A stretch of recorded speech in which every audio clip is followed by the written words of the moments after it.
السلام علیکم ورحمۃ اللہ وبرکاتہ۔ آج انشاءاللہ ہم حروف تہجی میں سے الف کے بارے میں کچھ معلومات عرض کریں گے کہ یہ اس کی ادائیگی کیا ہے، اس کا مخرج کیا ہے، اور یہ کہاں کہاں کلمے کے اندر واقع ہوتا ہے، اور کہاں پڑھا جاتا ہے اور کس طرح پڑھا جاتا ہے، اور کہاں نہیں پڑھا جاتا۔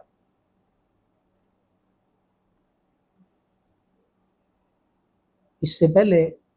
کہ میں الف کے بارے میں کچھ معروضات عرض کروں، ایک بنیادی بات جو ہے وہ میں عرض کروں گا کہ حروف کی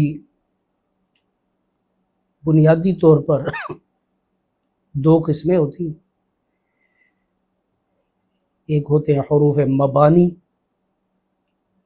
یعنی جن کو ایک دوسرے کے ساتھ ملا کر کلمہ بنایا جاتا ہے، جیسے الحمد میں حمزہ، لام،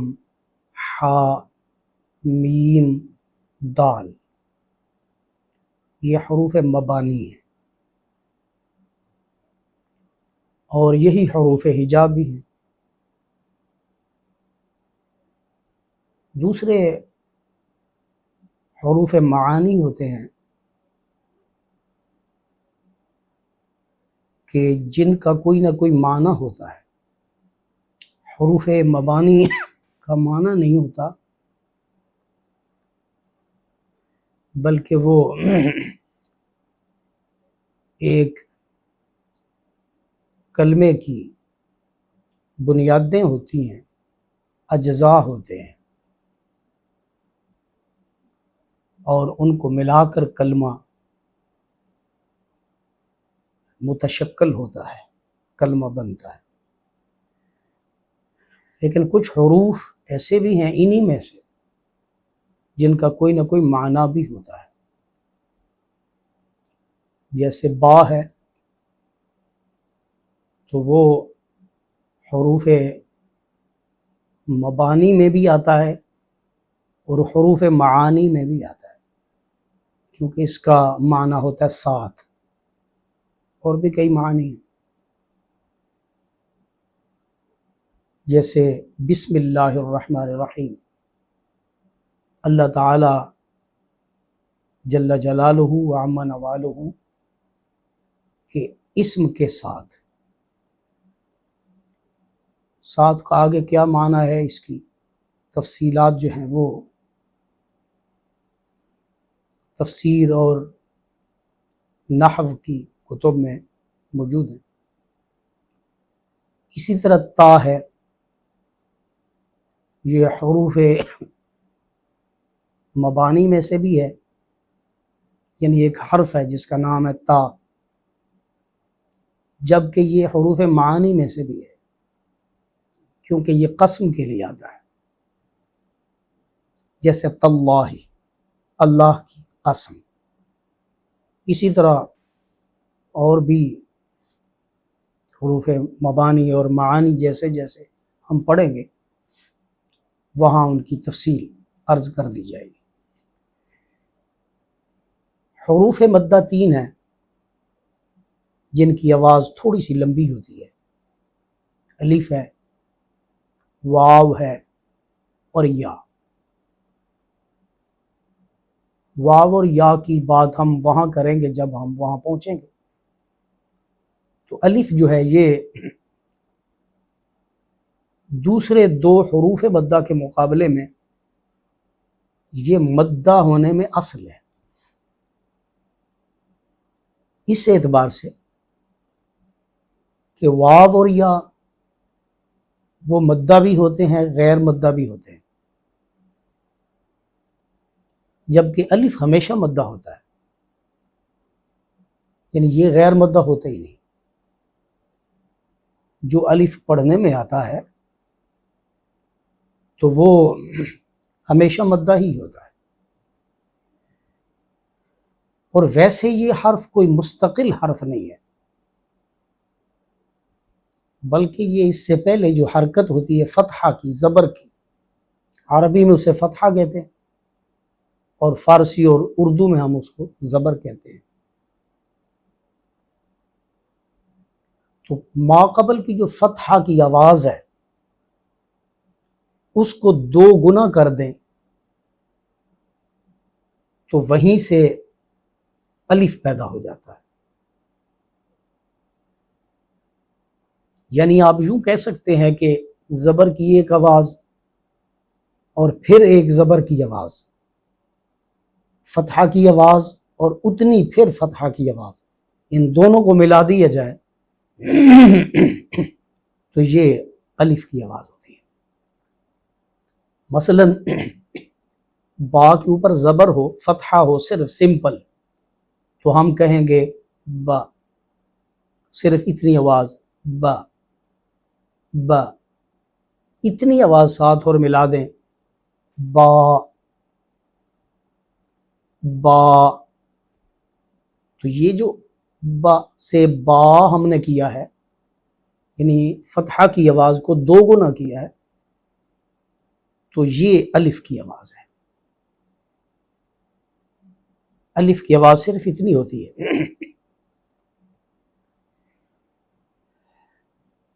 تو یہ اس کا مخرج جو ہے، یہ کہاں سے الف ادا ہوتا ہے؟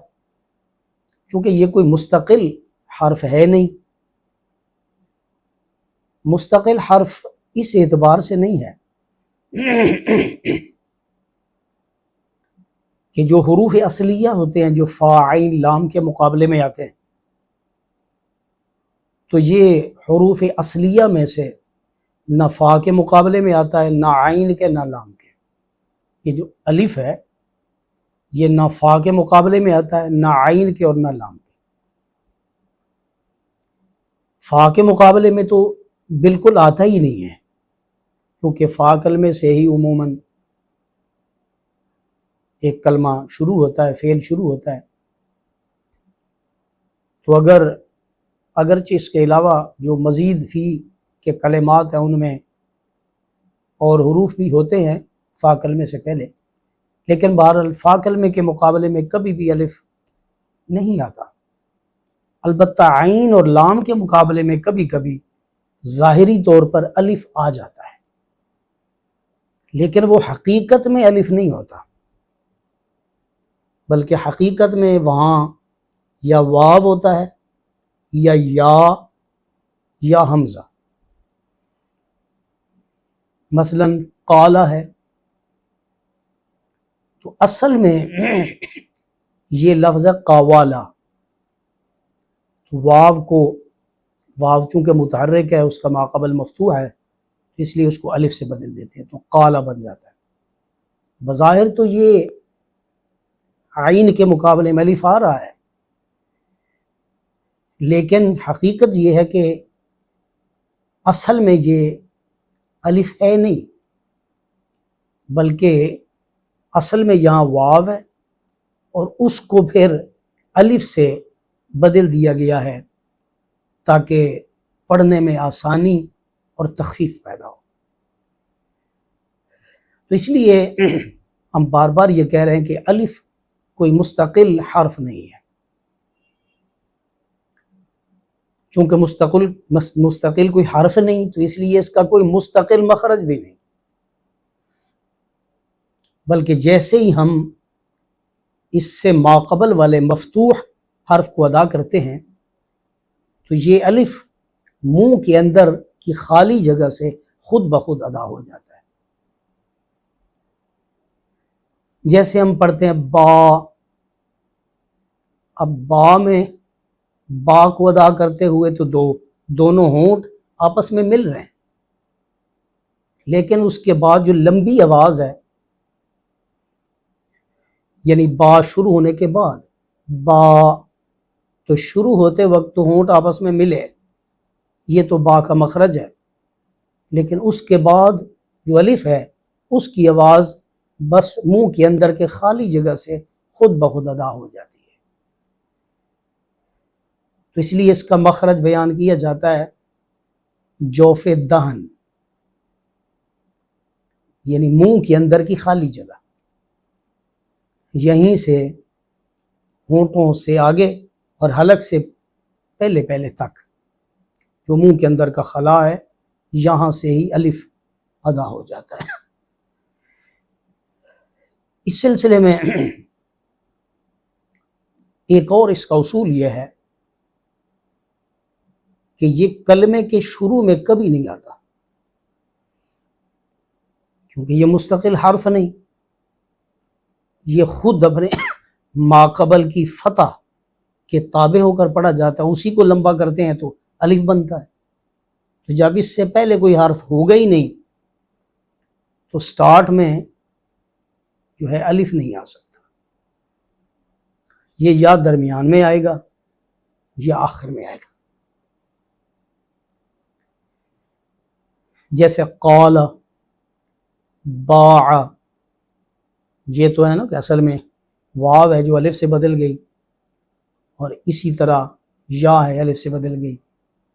اس کی اصل مثال ہے مالکی، مالکی، میم کے بعد الف ہے۔ مولانا، مولانا، مولانا، تو نون کے بعد جو الف ہے آخر میں یہ آ رہا ہے۔ تو اب سوال یہ پیدا ہوتا ہے کہ کلمے کے شروع میں جو الف کی شکل ہوتی ہے وہ کیا ہوتا ہے؟ تو اس کا جواب یہ ہے کہ وہ حمزہ ہوتا ہے، جیسے الحمد کے شروع میں حمزہ ہے، تو وہ حمزہ جو ہے الف کی شکل میں ہوتا ہے، کیونکہ حمزہ کبھی الف کی شکل میں ہوتا ہے، کبھی واو کی شکل میں، کبھی یا کی شکل میں۔ تو شروع کے اندر جو حمزہ ہوتا ہے وہ الف کی شکل میں آ جاتا ہے۔ تو جہاں بھی کلمے کے شروع میں الف ہو، آپ یہ سمجھیں کہ یہ الف نہیں ہے بلکہ یہ حمزہ ہے۔ الحمد، الرحمن، الرحیم، الدین، الصراط، یہ سب۔ اور ایک اور مسئلہ کہ یہ کبھی اس کی آواز پر بھی ہوتی ہے اور کبھی باریک بھی، الف کی، چونکہ یہ اپنے سے ماقبل حرف کے تابع ہو کر پڑھا جاتا ہے، تو اس لیے اگر اس کا ماقبل حرف پر ہوگا تو وہی اسی کی آواز کو ہم لمبا کریں گے، تو وہ پر کر کے ہی لمبا کریں گے، اور الف کی آواز جو ہے وہ بھی پر اور موٹی ہی رہے گی۔ جیسے قال، قا، قا، کیونکہ قاف پر ہے، قاف کے اوپر فتحہ ہے،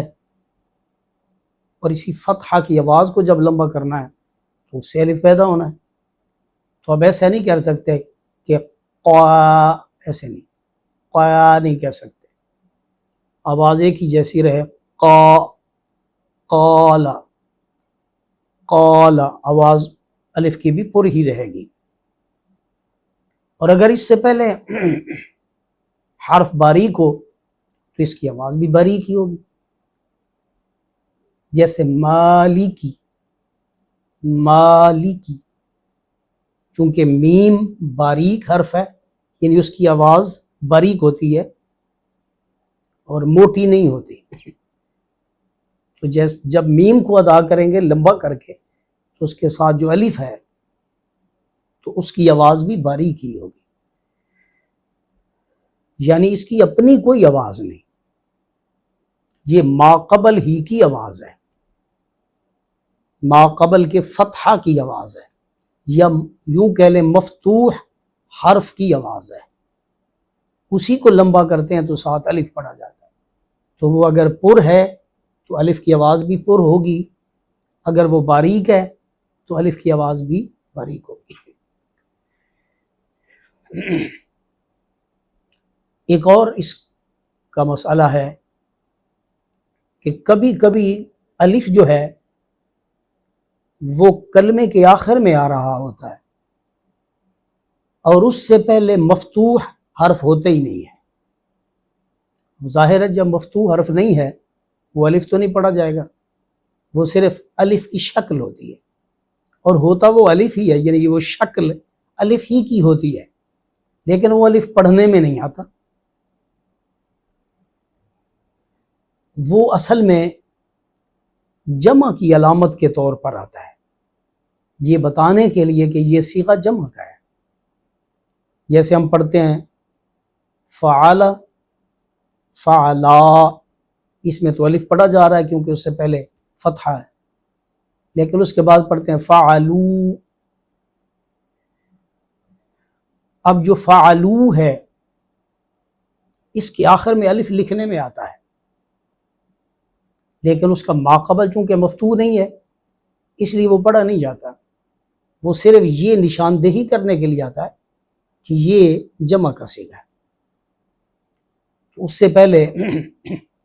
واو ساکن ہوتی ہے، اور واو کا ماقبل مفتوح بھی ہو سکتا ہے، مضموم بھی ہو سکتا ہے۔ جیسے سعو، اس میں واو کا ماقبل مفتوح ہے، لیکن قالو، ضربو، فعلو، اس میں واو ساکن کا ماقبل مضموم ہے۔ تو یہ جو الف ہے تو یہ ہے تو الف کی شکل، لیکن یہ پڑھنے میں نہیں آتا، کیونکہ الف وہی پڑھنے میں آتا ہے جس کا ماقبل مفتوح ہو، اور پھر اس کے بعد ساکن حرف نہ ہو اور مشدد حرف بھی نہ ہو، کیونکہ الف کے بعد اگر ساکن حرف آ جائے، الف بھی ساکن ہی ہوتا ہے، اس کے اوپر کوئی حرکت نہیں ہوتی، اور اس کے بعد بھی کوئی ساکن یا مشدد حرف آ جائے تو پھر دو ساکن جمع ہو جاتے ہیں، اور اس وقت الف جو ہے وہ پڑھنے میں نہیں آتا، حذف ہو جاتا ہے۔ جی آگے پھر ہم جب اجتماع ساکنین یا التقاء ساکنین کے قواعد پڑھیں گے اس کے اندر پھر انشاءاللہ اس کی جو تفصیل ہے وہ ہم اس کی پڑھیں گے۔ تو یہ الف جو ہے یہ جیسے پہلے میں نے عرض کیا کہ دو فتحہ کی دو گنا آواز کے برابر ہے، اس لیے آپ اگر غور کریں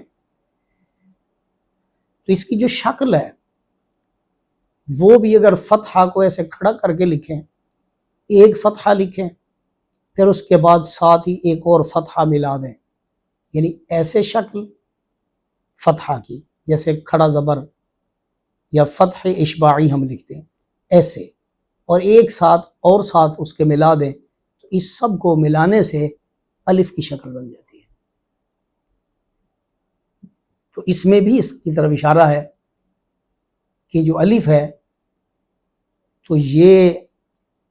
فتحہ ہی کی دو گنا آواز ہے، اور یہ نرمی کے ساتھ الف پڑھا جاتا ہے، جھٹکے کے ساتھ نہیں پڑھا جاتا۔ یعنی مالکی تو پڑھیں گے، مالکی نہیں پڑھیں گے۔ اگر اس کو مالکی پڑھ دیا تو یہ حمزے میں بدل جائے گا، یہ الف نہیں رہے گا۔ حمزہ جھٹکے کے ساتھ پڑھا جاتا ہے جب اس کے اوپر سکون ہو، جیسے بقس، لیکن الف جو ہے تو وہ بغیر جھٹکے کے نرمی کے ساتھ پڑھا جاتا ہے، جیسے مالکی، مالکی، الصراط، الصراط، را، یہ چونکہ را پر ہے تو ساتھ الف کی آواز بھی پر ہو رہی، الصراط، تو الف جو ہے جھٹکے کے بغیر پڑھا جاتا ہے۔ تو یہ چند معلومات الف کے متعلق ہیں جو عرض کی گئی ہیں، اور اس میں دو 3 چیز اہم ہیں کہ اس کا مخرج جوف دہن ہے، یعنی منہ کے اندر کا خلا، جھٹکے کے بغیر الف پڑھا جاتا ہے، فتحہ کی آواز کو 2 گنا کر کے لمبا کریں تو اسے الف پیدا ہوتا ہے، اور یہ جو الف ہے اس کے اوپر کوئی حرکت نہیں آتی، اگر اس کے اوپر حرکت آ جائے یا اس کے اوپر سکون کی علامت آ جائے تو وہ الف نہیں ہوتا، حمزہ بشکل الف ہوتا ہے۔ اور اسی طرح کلمہ کے شروع میں اگر یہ شکل آ جائے تو وہ بھی حمزہ ہی ہوتا ہے، الف نہیں ہوتا۔ اور دوسرا جو یاد کرنے کی بات ہے وہ یہ ہے کہ الف سے پہلے والا حرف پر ہو تو الف بھی پر پڑھا جائے گا، یعنی اس کی آواز بھی پر ہوگی، اور اگر اس سے پہلے والا حرف باریک ہے تو پھر اس کی آواز بھی باریک ہوگی۔ یہ آج کا سبق ہے۔ اللہ تعالی ہم سب کو قرآن پاک کو صحیح پڑھنے کی، اس کو سمجھنے کی، اور اس کی تعلیمات پر عمل کی توفیق عطا فرمائے۔ السلام علیکم ورحمۃ اللہ وبرکاتہ۔